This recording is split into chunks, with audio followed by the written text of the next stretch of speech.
Hello guys, तो welcome to my YouTube channel Anisha Khan में। तो आज का वीडियो बहुत ही इंटरेस्टिंग होने वाला है और बहुत ही ज़्यादा परेशान करने वाला टॉपिक है आज का। उसी पर हम आज डिस्कस करने वाले हैं गाइस। जैसा कि आप स्क्रीन पर ऑलरेडी देख रहे होंगे कि स्कॉलरशिप का फॉर्म हम भर रहे थे और उसमें अचानक ये नोटिस आ गया है। तो ये नोटिस किस टाइप का है और ये क्यों आ रहा है, आज इसी को हम जानेंगे और इसका सोल्यूशन पाएंगे। तो गाइस, जैसा कि आप देख पा रहे होंगे आपकी स्क्रीन पर लिखा हुआ है, ये ब्लू कलर से हाईलाइट है, ऊपर स्क्रीन पर आ गया है ये नोटिस। इसमें लिखा हुआ है आपके नाम को बदलने का अनुरोध संबंधित जिला कल्याण अधिकारी द्वारा अस्वीकार कर दिया गया है। कृपया आधार प्रमाणीकरण की प्रक्रिया अपने नाम के साथ पूरी करें। तो देखिए गाइस, इस नोटिस को ध्यान से समझिए आखिर ये प्रॉब्लम क्या हो रही है। देखिए एक्चुअल ये प्रॉब्लम उन कैंडिडेट्स के साथ आ रही है जिन्होंने अपना फॉर्म स्कॉलर का भरा है लेकिन रिन्यूअल फॉर्म भर रहे हैं। कैसा भर रहे हैं? Renewal form.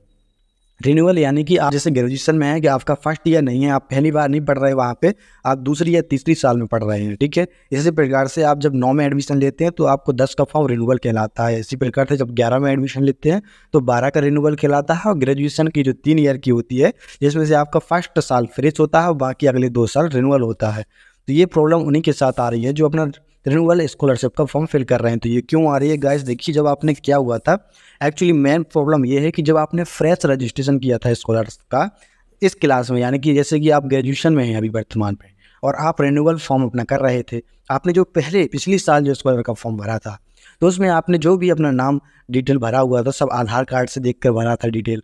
तो आधार कार्ड में आपने सारी डिटेल भरी, उसके बाद आपने क्या किया और अब आपने स्कॉलर का फॉर्म फाइनल लॉक कर दिया और कॉलेज में जमा कर दिया। इसके बाद आपका स्कॉलर भी आ गया। फिर इसके बाद अचानक क्या हुआ कि आपको कहीं और अदर डॉक्यूमेंट्स आपको लगने वाले थे, वहाँ पर आपका नाम सही नहीं आ रहा था कि तो आपने क्या किया कि अपने आधार कार्ड में अपना नाम चेंज करवा लिया या मीनिंग वगैरह डिस्टर्ब करवा ली, या फादर के नाम में या एड्रेस में या कुछ अपने डीओबी में या फिर अपने नाम में आपने कुछ ना कुछ परिवर्तन करवा लिया आधार कार्ड में। और इसके बाद अब क्या हो रहा है कि अब आपने उस टाइम पे अपनी प्रॉब्लम तो सॉल्व कर लिया, आधार कार्ड को संशोधन करवा के किसी कैफे से आपकी वो प्रॉब्लम भी सॉल्व हो गई। बट इस टाइम क्या हो रहा है कि जब आपने इस साल जब स्कॉलर का फॉर्म भरा है, रिन्यूअल किया, यानी कि पिछले साल जो आपने डाटा फिल किया था स्कॉलर के लिए, अब वही डाटा आपको फिर से फिल करना पड़ेगा। बस आपको क्या करना, उस डाटा में आपको अगली साल ऐड करनी है कि मतलब आपने जो डाटा से पिछली साल रजिस्ट्रेशन किया था उसी रजिस्ट्रेशन आईडी से आप इस साल भी आपका रजिस्ट्रेशन माना जाएगा और आपकी अगली साल भी माना जाएगा। यानी कि रिन्यूअल वाले में आपके पुराने स्कॉलरशिप से ही फॉर्म फिल किया जाता है। तो पुराने स्कॉलरशिप का जो आपकी डिटेल्स फिल हुई थी फॉर्म में, वो सारी डिटेल्स आपकी आप जैसे ही लॉगिन करते हैं इस साल की स्कॉलरशिप को भरने के लिए तो वो सारी डिटेल आपकी ओपन होकर आ जाती है। जैसे ही आप रजिस्ट्रेशन नंबर डालते हैं, लॉगिन करते हैं, तो आपकी पुरानी सारी डिटेल ओपन होकर आ जाती है।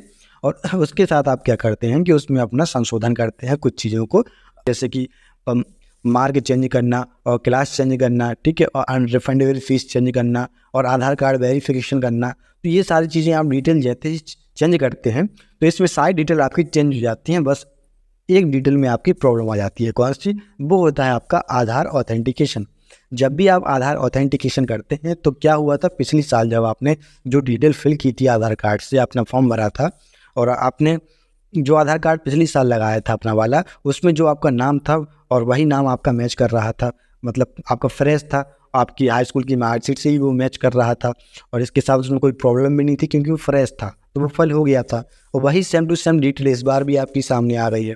अब क्या हो रहा है कि अब आप आधार कार्ड ऑथेंटिकेशन करने के लिए जब भी आप अपना आधार कार्ड नंबर 2 बार फिल करते हैं और आधार को प्रमाणीकरण यानी कि सफल प्रमाणीकरण करने हेतु जैसे ही आप क्लिक करते हैं तो वहाँ पर ये नोटिस आ जाता है कि आपका नाम करने का अनुरोध ये जिला कल्याण अधिकारी द्वारा अस्वीकार कर दिया गया है। इसलिए क्योंकि जो जिला कल्याण अधिकारी के पास आपके स्कॉलरशिप का डाटा है, ऑलरेडी आप वहाँ पर पिछले साल दे चुके हैं, उस डाटा में आपका जो नाम है वो नाम जो सेव है उस नाम के साथ आपका वर्तमान आधार कार्ड का नाम मैच नहीं कर रहा है। समझ में आ रहा है आपको कुछ? देखिए, आपका जो पुराना वाला स्कॉलरशिप का जो डिटेल है वो सारा उनके डाटाबेस में सेव है। जिला कल्याण अधिकारी जो आपके डिस्ट्रिक्ट में जिला कल्याण अधिकारी है उनके पास सेव है, क्योंकि ये सारे फॉर्म आपके स्कॉलर के जब आप जमा करते हैं कॉलेजों में, फिर कॉलेज से कहाँ ट्रांसफ़र होते हैं? जिला कल्याण अधिकारी के पास, फिर वहाँ से वो वेरीफाइड करते हैं। वेरीफाइड करने के बाद ही आपको स्कॉलरशिप का अमाउंट पे किया जाता है। बट अभी क्या है कि आपने रिन्यूअल कर रहे हैं आप पुरानी डिटेल के साथ अपने फॉर्म को, लेकिन आधार कार्ड की डिटेल जैसे ही आप आधार ऑथेंटिकेशन कर रहे हैं तो आपने क्या किया, आधार कार्ड का नंबर जैसे डाला और वेबसाइट में सर्च किया कि इसका आधार कार्ड का जो नाम है पुराने डाटा से मैच करा दो। तो जैसे ही आपने मैच कराया तो वेबसाइट एकदम से क्रैश हो जाती है और वो देखती है, वो जैसे ही आपका वेरिफिकेशन करती देखती है कि इस बार का इसका आधार कार्ड का डिटेल कुछ चेंज लग रहा है और पिछले साल का कुछ अलग था, तो इस वजह से वो आपका आधार कार्ड ले नहीं रहा है। तो ये प्रॉब्लम आपका जो जिला कल्याण अधिकारी के पास जो डाटा ऑलरेडी सेव है पहले से, उससे मैच नहीं कर रहा है। तो ये तो बहुत बड़ी प्रॉब्लम हो गई है। ठीक है, तो अब क्या करना पड़ रहा है, वो कह रहा है कि इस यदि आप प्रक्रिया को पूरा करना चाहते हैं तो आपको क्या करना पड़ेगा, आपको आधार कार्ड की प्रक्रिया को पूरा करना पड़ेगा, यानी कि आधार कार्ड ऑथेंटिकेशन को आप पूरा करना पड़ेगा। और आधार कार्ड ऑथेंटिकेशन पूरा कैसे होगा, तो आपको देखना होगा कि स्कॉलरशिप जो आपका पुराना वाला है उसके प्रिंट आउट में जो नाम लिखा हुआ है वही नाम आपको आधार कार्ड में अपडेट कराना होगा। आपके हिंदी नाम में और इंग्लिश नाम में जो भी आप देखिएगा, बिल्कुल जो भी आपके स्कॉलरशिप में नाम भरा हुआ है आपको बिल्कुल सेम टू सेम डिटेल आपको वही आधार कार्ड में करानी होगी। और जब भी आप ये आधार कार्ड में संशोधन जब तक करा नहीं लेते हैं, अपना आधार कार्ड की डिटेल आप अपनी स्कॉलरशिप की ओल्ड डिटेल के साथ मैच नहीं करा लेते हैं, तब तक आपका स्कॉलरशिप का फॉर्म फाइनल नहीं माना जाएगा, ना ही भरा माना जाएगा, और ना ही ये प्रोसेस आपकी कंप्लीट हो पाएगी, जिसकी वजह से आप इस योजना से वंचित हो जाएंगे और आपका स्कॉलर नहीं मिल पाएगा। तो जल्दी से गाइज अपने नज़दीकी सीएससी केंद्र पर जाएं, आधार संशोधन केंद्र पर जाएं और वहाँ पे अपना आधार कार्ड सुधरवाएं, पुरानी जैसे डिटेल्स के साथ मैच करवाएं और अपनी आधार कार्ड ऑथेंटिकेशन की प्रक्रिया को पूर्ण करें और अपना स्कॉलरशिप पूर्ण कंप्लीट कर लें। तो इस प्रकार से गाइस हमने आपकी प्रॉब्लम को सॉल्व कर दिया है। आशा करता हूँ कि आपको वीडियो बहुत पसंद आया होगा। इसी प्रकार के इंटरेस्टिंग वीडियो हम अक्सर लेकर आते रहते हैं। तो guys please I request you हमारे चैनल को सब्सक्राइब जरूर करें, लाइक करें, शेयर करना बिल्कुल ना भूलें। तो मिलते हैं नेक्स्ट वीडियो में। Thank you for watching this video.